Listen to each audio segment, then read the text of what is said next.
Hello, c'est Arnaud. Dans cette nouvelle vidéo aujourd'hui, on va voir 15 signes pour savoir reconnaître et identifier un pervers narcissique. 15 signes.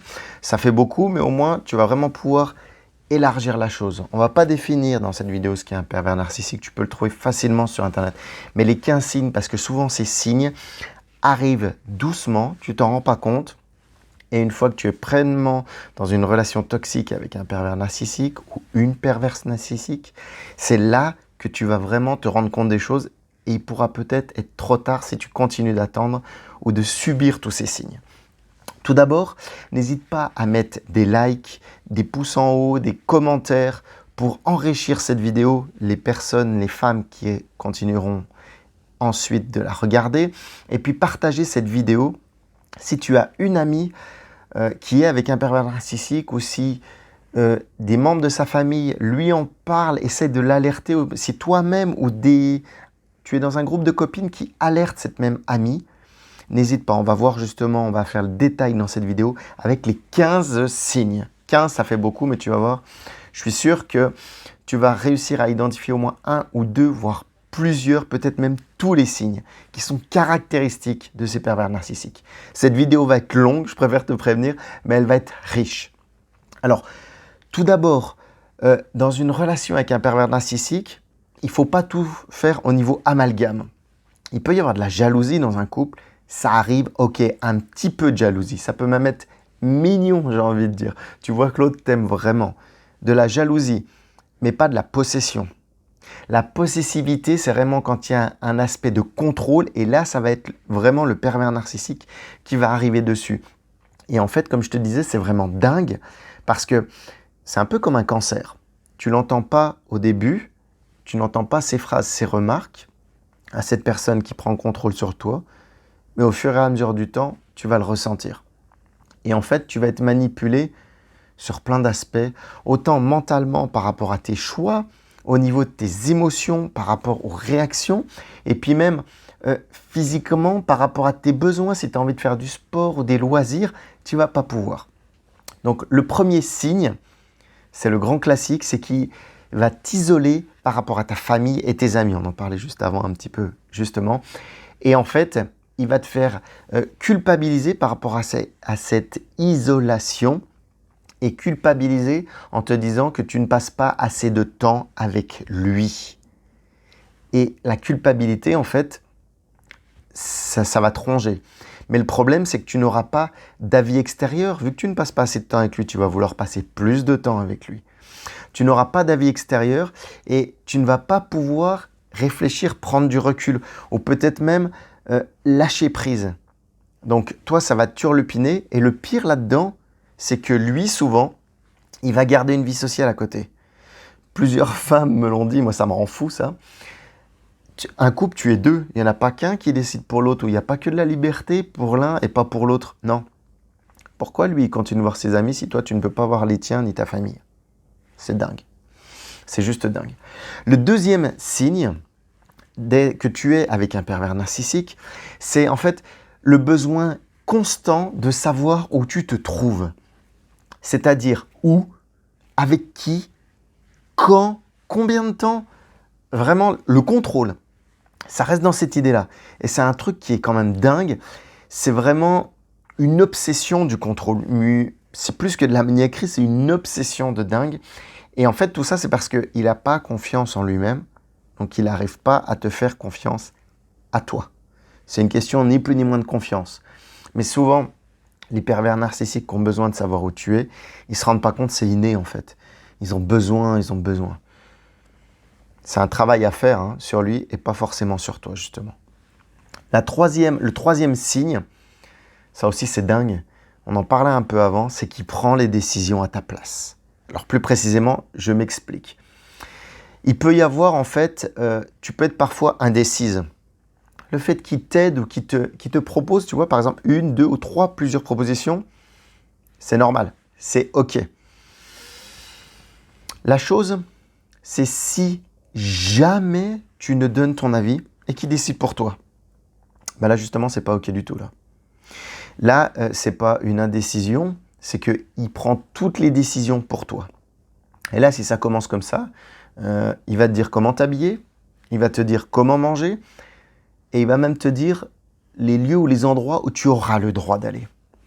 On va y revenir un petit peu plus loin justement à propos de ce fameux droit qui t'impose. Mais ça, c'est vraiment s'il prend les décisions à ta place.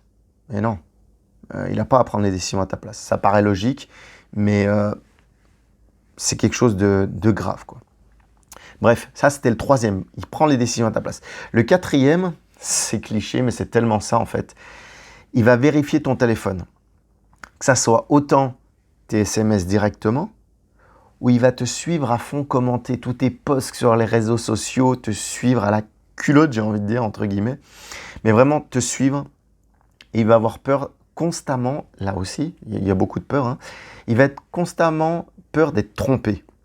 C'est un peu la blessure du rejet. Hein. Mais il va être peur d'être trompé, ce qui fait qu'il vérifie tout. Et tu vas te sentir étouffé en fait, parce que il va tout vérifier, il va être derrière toi, il va prendre tous tes téléphones, tes affaires, tes sites, ton courrier, ça, ton ordinateur. C'est pas une vie. Mais ça, encore une fois, c'est bien le signe que tu es avec un pervers narcissique. Le cinquième signe, il est beaucoup plus fin. C'est-à-dire que il va te critiquer, mais beaucoup plus qu'au début. Les critiques vont devenir de plus en plus pesantes et elles vont être de plus en plus fréquentes. Et automatiquement, à chaque fois qu'il va te critiquer, tu vas perdre confiance en toi. Et ça, si tu perds confiance en toi, tu auras encore moins envie d'aller à l'extérieur, de discuter avec d'autres gens. Et tu seras, entre guillemets, rassuré de rester avec lui puisque tu n'as plus confiance en toi. Donc c'est un méga cercle vicieux. Et ça, c'est pas bon du tout en fait. Donc s'il te critique, c'était la cinquième. Le sixième, c'est un peu plus fin là aussi.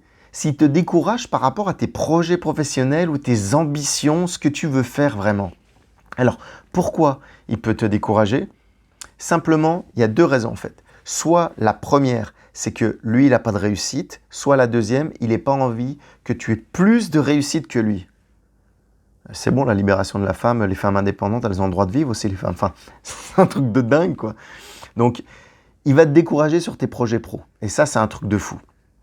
Il va te casser, en fait, tes rêves, un peu tes aspirations. Et là aussi, ça va te faire baisser ta confiance en toi. Et tu vas plus avoir envie de grandir. On dit qu'on est la moyenne des 5 personnes que l'on côtoie le plus. Mais c'est tout à fait ça, en fait. On retombe dedans, encore une fois.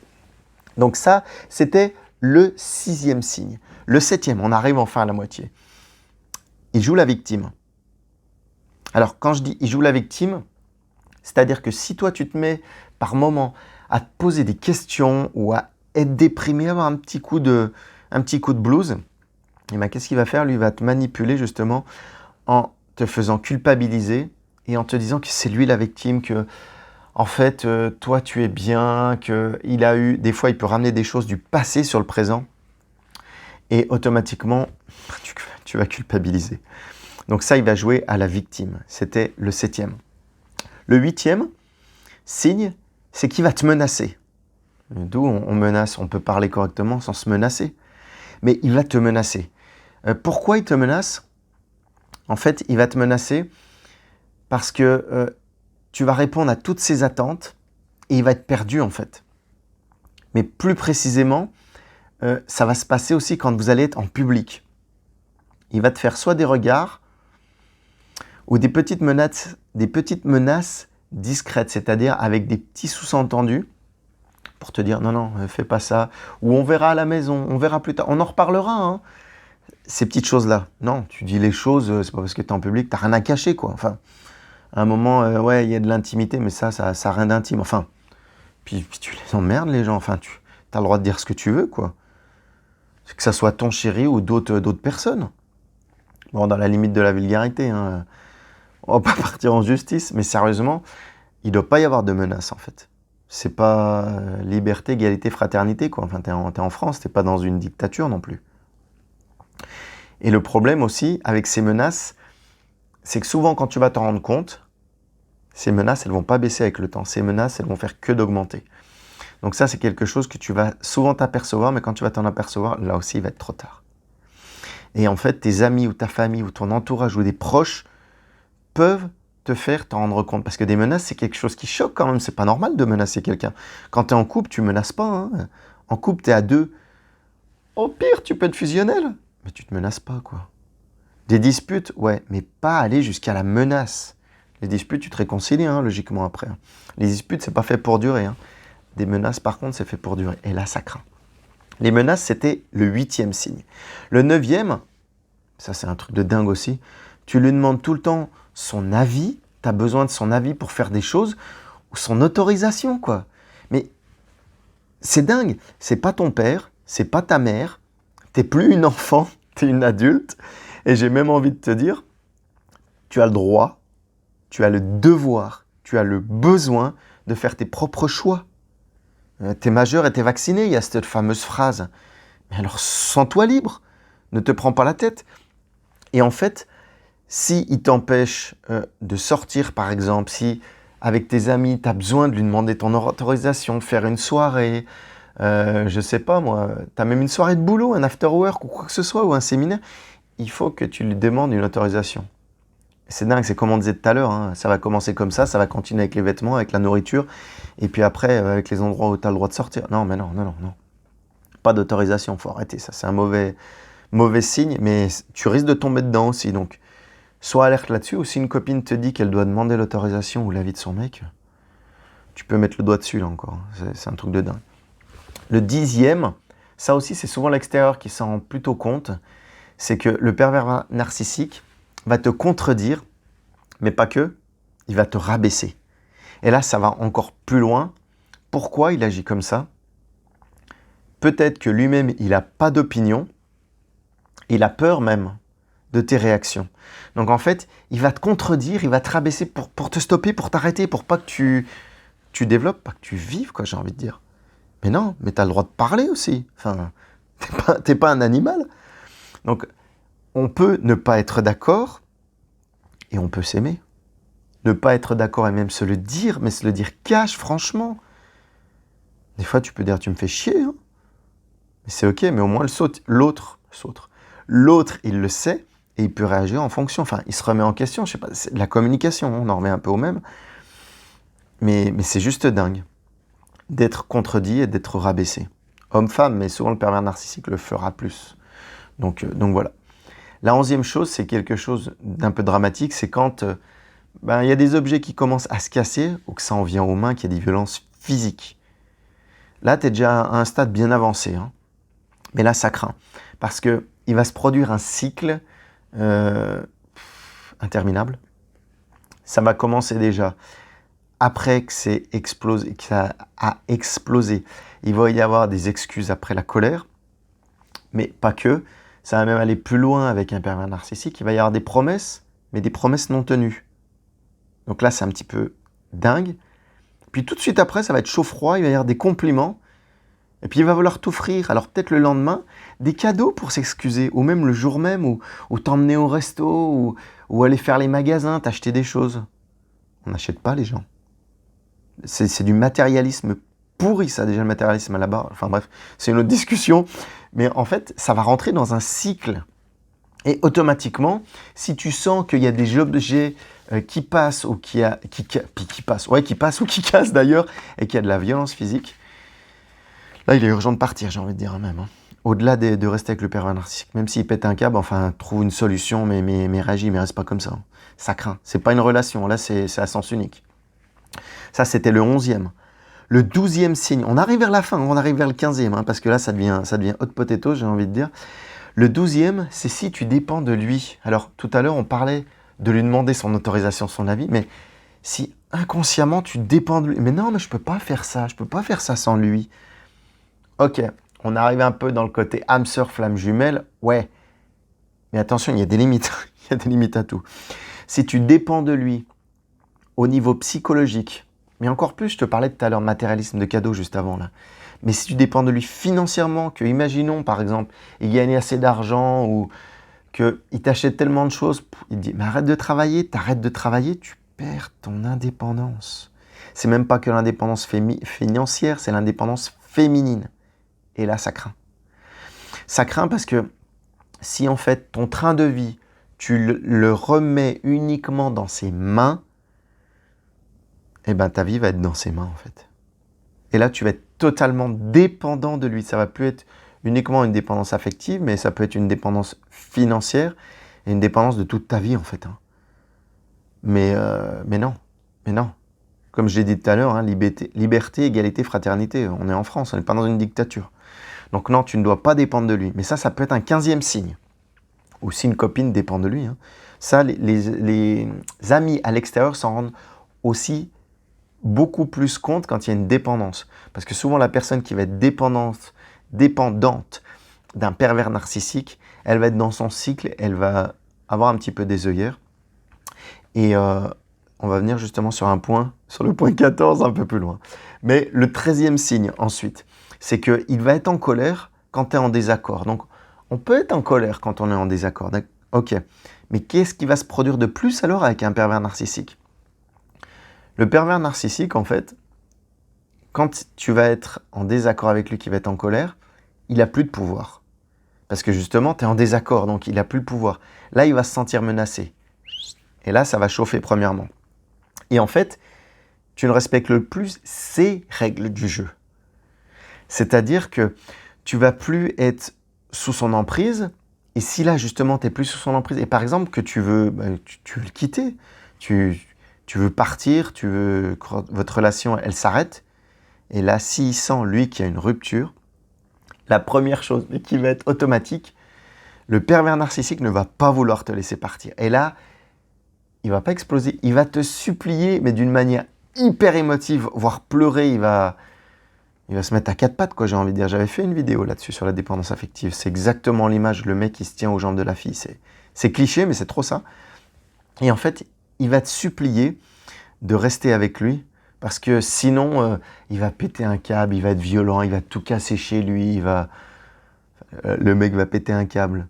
Mais tu as le droit de partir. Hein. Il ne te tient pas en laisse, parce que le problème, c'est que ce n'est pas toi qui as besoin de lui. Mais là, dans ce cas-là, tu vas voir que c'est lui qui a besoin de toi. Et justement, il ne faut pas rester là, il faut partir, justement. C'est le cas où tu te rends compte de la chose et qu'il faut agir. Mais s'il est vraiment en colère quand tu es en désaccord, et que donc il se sent menacé, il réagit de cette manière excessive, il se met à pleurer, ça craint. Lors des divorces, tous les gens ne pleurent pas. Il y en a qui se divorcent amicalement, qui le comprennent. Je parle divorce quand il y a mariage, mais même une séparation, tu peux te séparer de manière humble. Et des gens se séparent et restent amis après. Le pervers narcissique, il ne va pas vouloir te laisser partir. Il ne va déjà même pas vouloir rester ami après parce qu'il va exploser. Donc non. Donc faut le laisser. Faut le laisser, surtout pas. La 14e chose, le 14e signe qui peut t'indiquer que c'est un pervers narcissique, qu'il faut fuir d'ailleurs, c'est que quand tu es en sa présence, tu es toujours nerveuse, en panique, stressée, tu es anxieuse en fait. T'es pas confiante, t'es pas zen. Putain, si tu es avec ton mec, que tu le kiffes, que tu l'aimes, que tout va bien, mais tu dois pas être stressé. Tu dois être zen. Et en fait, si tu es anxieuse en fait dans cet état de stress, ça va t'amener même, je dirais, à cacher des choses de peur de lui faire du mal ou qu'il réagisse mal. En fait, tu as peur de ses réactions dans cet état de stress. Et en fait, tu n'es pas toi-même. Parce que tu vas vivre pour lui, là. Tu ne vis pas pour toi. Tu ne vas pas être toi-même et tu ne vas pas être heureuse. Ce n'est pas le but d'une relation. Le but d'une relation, c'est que tes réactions, justement, tu sois aligné avec et que tu sois heureuse. Donc, si tu es nerveuse et totalement stressée dans l'anxiété, toujours dans la panique, ça, c'est peut-être que tu es aussi avec un pervers narcissique. Et le 15e, on en revient par rapport aux colères et aux désaccords. Le 15e, c'est que tu lui trouves toujours des excuses. Mais même plus loin, pas forcément qu'à la maison, en réfléchissant, en étant sur le canapé, ou en te posant, en étant au travail ou zen.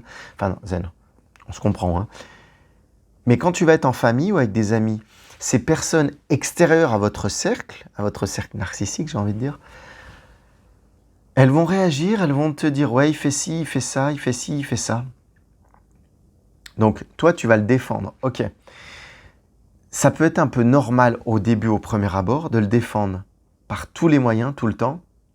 Mais si c'est ainsi que tu vois, si tes amis, ton entourage ou je sais pas, des collègues de boulot te disent toujours des choses négatives sur lui qui sont différentes, pas rattraper toujours les mêmes choses, sinon c'est clair que ça devient saoulant, mais différentes en plus, là il faut que tu réagisses. Il faut que tu réagisses et ça va pas être normal que tu lui trouves des excuses tout le temps. Parce que si tu te remets pas en question en disant « Ah mais ouais là c'est peut-être pas faux en fait ». Si tu restes fermé, c'est que tu es avec un pervers narcissique. Et là il t'a pas corrompu mais il t'a totalement manipulé, embrigadé, je sais pas, on peut trouver plein de mots, mais tu es sous son emprise en fait. Et là ça pue. Donc en fait, il y a parmi ces 15 signes, je pense que tu as dû en trouver pas mal.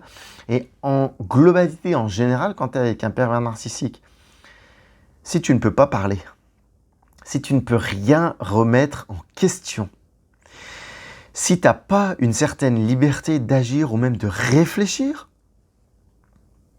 en fait, tu n'es pas dans une vraie relation. Et certaines femmes pourront dire « Ouais, mais il me protège, c'est sa manière de me protéger. Protection, protège, bullshit. » Non, tu n'es pas dans un sentiment de protection. Tu es peut-être dans une zone de confort, dans une cage dorée. Tu es même dans une prison, je dirais. Et là, ça n'a rien de relation amoureuse saine. Justement, c'est vraiment une relation toxique. On peut l'appeler comme ça. Donc j'espère que ces 15 signes t'auront aidé. Si tu as d'autres signes, n'hésite pas à les mettre sous cette vidéo en commentaire. Ou également, si tu veux discuter, si tu es sous ces différentes emprises, comment t'en sortir, tu peux me contacter sur arnaud.rivière sur Facebook. Je serai ravi d'en discuter avec toi. Ou tu peux en discuter avec des gens extérieurs autour de toi si tu oses. Également, des fois, on n'ose pas parler à des gens de notre entourage. C'est pour ça qu'il y a des femmes qui viennent m'en parler, donc n'hésite pas. On pourra en parler, en discuter, tu auras un avis, tu pourras peut-être prendre du recul, réfléchir aux choses et poser les choses à plat, c'est le plus important. J'espère que cette vidéo t'aura bien aidé. N'hésite pas, comme je te disais, donc à la partager aussi. Si tu as une amie, tu te rends compte de ces signes qui en fait te feront bien dire qu'elle est avec un pervers narcissique. Je te souhaite une excellente soirée. Je te dis peut-être au plaisir pour d'autres vidéos sur cette grande vidéo qui aura duré plus de 20 minutes. Ciao, bonne soirée, bye bye.